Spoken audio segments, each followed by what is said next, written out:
Isu perceraian tiba-tiba berembus dari pasangan Dude Herlino dengan Alyssa Subandono. Dude Herlino diisukan berpisah dengan istrinya. Hati saya ini nggak tega sebenarnya. Beberapa kali sudah ada mediasi yang berjalan. Saya tidak pernah membayangkan yang selama ini berjalan ternyata juga bermasalah. Herlino membawa lari uang dana syariah 1,2 triliun. Suatu perusahaan yang diawasi oleh OJK, Otoritas Jasa Keuangan, bisa-bisanya nahan duit nasabah senilai 1,3 triliun.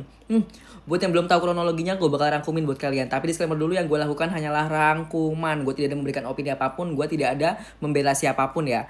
Nih, yang gue lakukan hanyalah rangkuman dari podcastnya Bang Densu. Seperti biasa sebelum gue rangkum, jangan lupa follow sama like sekarang. Gak ada alasan. Sekarang buruan follow sama like. Kalau kalian bertanya-tanya peran Dude Herlino di situ apa, jadi Dude Herlino ini adalah brand ambassador dari Dana Syariah Indonesia. Jadi si Dude ini merasa punya tanggung jawab moral karena sebagai brand ambassador orang-orang tuh tertarik buat investasi di Dana Syariah Indonesia ini.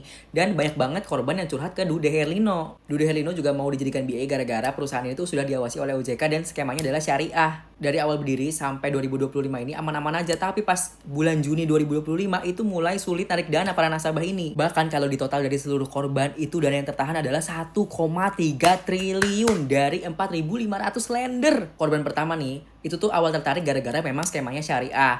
Dan selama 4 tahun berjalan itu aman-aman aja. Yang membuat korban pertama ini hancur banget adalah dia itu pakai dana pensiunan suaminya yang sudah meninggal senilai 739 juta ditaruh semua tuh ke perusahaan itu, ke DSI ya. Dengan harapan imbal hasilnya tuh bisa buat uang sehari-hari. Terus Agustus ini anak korban itu butuh beli laptop kan. Nah si korban ini mau narik dananya dong. Nah tapi nggak bisa ditarik-tarik sampai sekarang. Bahkan udah janjiin seminggu, 2 minggu, sebulan, sampai berbulan-bulan nggak balik-balik. Bahkan nggak ada kejelasan. Kalau Mas Bayu korban kedua ini tertarik, awal investasinya adalah karena sudah halal certified, sudah terasosiasi dengan fintech, diawasi oleh OJK dan banyak sertifikasi lain, dan juga dipakai oleh artis senior seperti Dude Herlino yang membuat perusahaan itu terlihat legit. Tapi 15 Juni ke atas itu uangnya nggak bisa ditarik sama sekali. Korban menduga-duga ada fraud ya.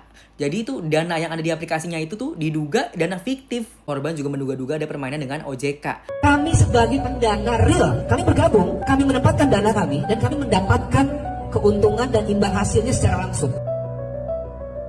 Jadi saya keterlibatan di Dana Syariah itu hanya sebagai brand ambassador. Tidak ada kaitan dengan internal perusahaan, operasional, dengan semua sistem yang di dalam itu. Oke. Ini sudah berizin resmi, diawasi langsung oleh Otoritas Jasa Keuangan.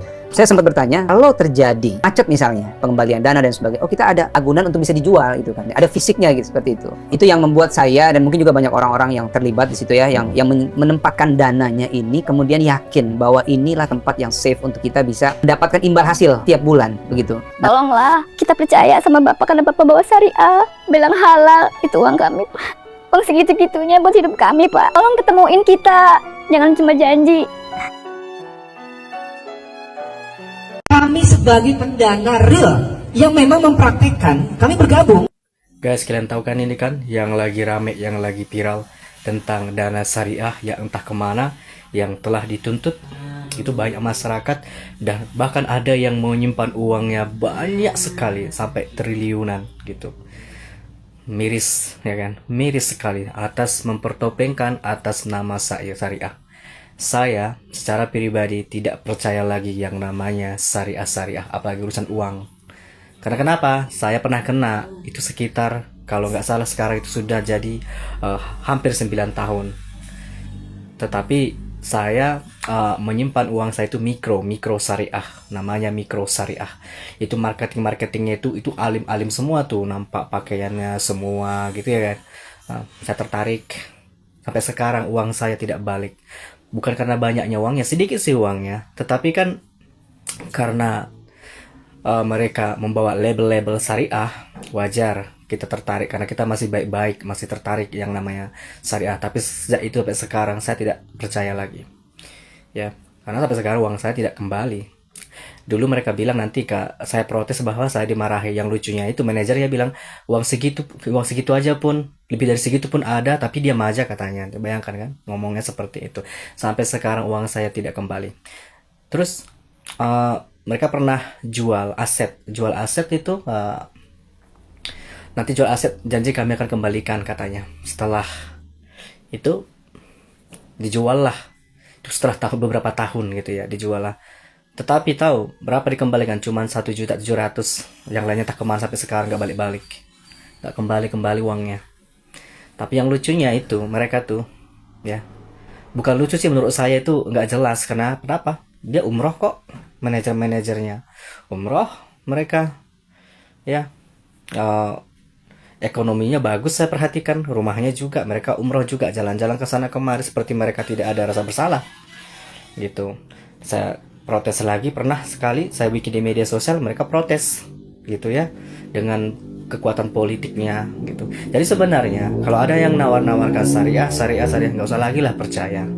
Bagus konvensional aja lah, udahlah. Karena kenapa? Ya, di Indonesia ini sudah krisis kejujuran. Ya, orang beragama banyak, tapi orang jujur tidak ada. Orang jujur tidak ada. Nggak usah percaya lagi namanya syariah seperti itu. Ini buktinya kan kecewa, ya kan? Kecewa sekali.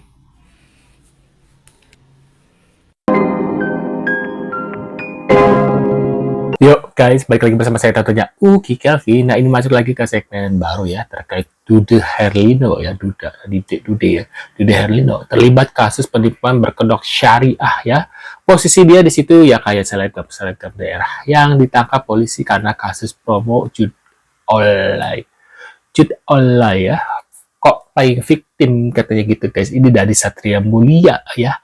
Buat kalian baru mampir, jangan lupa nih bantu subscribe Uki Kelvin ya, supaya kalian nggak ketinggalan update terbaru yang lagi viral tentunya guys ya. Kita langsung simak dan kita reaction ya setiap videonya. Mungkin kalian tadi sudah melihat beberapa infonya ya. Dan kita lanjut lagi, kira-kira apa yang harus kita reaction, dan kita komentari ya. Yuk langsung kita simak bareng-bareng guys.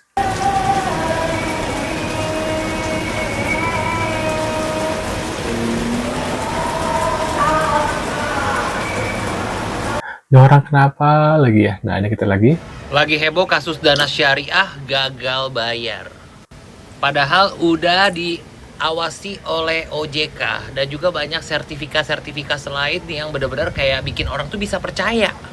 Nggak tahu kenapa gue udah nggak percaya lagi sih. Mau ada OJK-nya kek, mau ada ini kek, mau ada itu kek. Karena gue juga pernah ngalamin ya investasi di Wana Arta dan gagal bayar juga. Sama ada OJK-nya, bahkan dia bisa kasih peringkat secara seluruh Indonesia ya, udah peringkat 1, udah gitu dia juga udah 30 tahun berdiri, tiba-tiba gagal bayar sampai sekarang hilang gitu aja gitu. Kayaknya gue udah nggak bisa percaya lagi investasi yang seperti ini sih modelannya. Investasi manapun gitu loh, gue udah nggak percaya lagi, terus terang aja.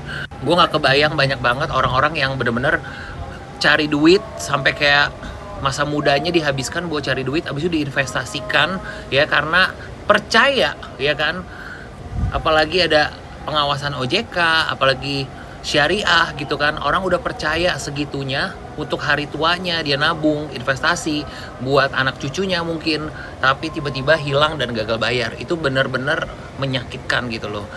Kayak di Indonesia ini gue kayak udah nggak bisa percaya sih sama investasi yang model-model kayak begitu gitu, walaupun diawasi OJK. Ini kan investasi yang pasti-pasti aja deh sekarang ya. Akhirnya mereka bertanya ke saya sebagai brand ambassadornya. Bentar, penjelasan Dude Herlino soal dana lender DSI mandek kerugian sampai 1,1 triliun lagi, puluhan miliar atau rupiah ya. Yang saya sendiri pun sebenarnya juga bingung bagaimana menjawab, karena saya sebagai brand ambassador tidak ada kaitan dengan internal manajemen, operasional dan sistem di dalamnya gitu. Jadi prinsip saya pertama adalah bahwa pada saat bergabung 3 tahun yang lalu itu, dasar saya adalah ini sudah berizin resmi, kemudian sudah diawasi oleh OJK. Kemudian yang kedua adalah saya pun mencoba juga untuk menjadi lender. Oke, kita gede-gedean di situ. Boleh kita top up sampai uang pensiun saya totally di situ. Jadi pada tanggal 6 Oktober itu saya pribadi merasakan sesuatu yang agak janggal. Yang biasa notifikasi dana imbal hasil masuk paling telat jam 2. Sudah ada notifikasi ke email dan notifikasi ke rekening kita. Pada saat itu saya kok aneh ya, jam segini belum masuk. Ini berbicara mengenai awal masalah. Maksud saya gini, mundur sedikit boleh nggak Boleh. Pak Pito? Nggak apa-apa, tapi ini sedikit aja biar teman-teman tahu. Sejak kapan? Terus bagaimana regulasinya, legalitasnya? Oke. Waduh. Dana Syariah Indonesia baru-baru ini menjadi perbincangan hangat warganet karena mungkin berlabelkan dengan syariah banyak gitu ya guys ya yang menaruh kepercayaan di dana syariah itu. Dan gue jujur aja ya, baru tahu kalau di Indonesia itu ternyata ada dana syariah Indonesia setelah podcastnya Densu lewat gitu ya, dimana podcast Densu itu yang diundang Dude Herlino sebagai brand ambasadornya gitu ya. Jadi testimoni lah ya, pada tahun 2023 Dude Herlino mempromosikan untuk menyimpan uang di dana syariah Indonesia gitu ya guys ya. Ditagih 1 triliun lebih guys, tapi manajemen DSI cuman punya dana 3,5 miliar aja nih ya menurut paguyuban Lenda. Meskipun dana syariah Indonesia itu sudah diawasi oleh OJK dan DSN MUI ya guys ya, dan bersertifikat halal, terus udah ada standar ISO-nya gitu ya, tapi tetap aja nih ya banyak orang-orang yang ngerasa pengen cepat-cepat balik nih ya uangnya gitu, kayak ngerasa ketipu. Hati saya ini nggak tega sebenarnya. Beberapa kali. Bentar, ini ada Dude Herlino cerai dan cerai bawa lari uang 1,3 triliun. Ini sudah ada mediasi yang berjalan. Saya tidak pernah membayangkan yang selama ini berjalan ternyata juga bermasalah. Herlino membawa lari uang dana syariah 1,2 triliun. Ini aku baca berita ini sekarang susah banget untuk dipercaya yang mana nih. Dude Herlino diisukan berpisah dengan istrinya. Astagfirullahaladzim. Dude Herlino membawa lari uang dana syariah 1,2 triliun. Berita. Orangnya di sini. Halo Pak, siap, sehat ya? Alhamdulillah. Apa kabar Mas Baik, Dude? terima kasih Bang Denny. Mas Dude, banyak kali berita di luaran sana. Saya juga bingung. Ini beritanya kok macam-macam. Kalau kita hari ini fokus dengan dana syariah. Dana syariah G. Ini ada Ibu dan juga Mas Bayu ya. Oke. Ini beliau ini adalah lendernya dana syariah. Lender itu apa? Lender itu orang yang menyediakan dana gitu ya, penyedia Jadi dana. kayak investor begitu? Betul. Oke. Nasabah kalau di bank. Nasabah, seperti itu, oke. Nasabah. Heeh. Nah jadi kan sudah kemarin saya sudah preskon, berita sudah banyak naik tentang ini. Iya. Yang saya sampaikan pada saat itu kan bahwa saya sebagai brand ambassador. Jadi saya keterlibatan di dana syariah itu hanya sebagai brand ambassador. Oke. Tidak ada kaitan dengan internal perusahaan, tidak ada kaitan dengan operasional, dengan semua sistem yang di dalam itu. Oke. Dasar saya menjadi brand ambassador yang pertama adalah ini sudah berizin resmi dan diawasi langsung oleh Otoritas Jasa Keuangan. OJK. Lembaga negara yang memang mengawasi sektor keuangan dan melindungi orang-orang sebenarnya. Oke. Kemudian yang kedua adalah skema syariah sebenarnya Bang. Ini kalau saya memang sebagai muslim, kalau kita dengar kata syariah itu memang ada semangat lain sebenarnya. Kemudian yang ketiga adalah sektor yang dialokasikan oleh dana syariah ini properti. Jadi ada asetnya, ada agunannya. Ini menurut dari pihak DSI ya sebenarnya.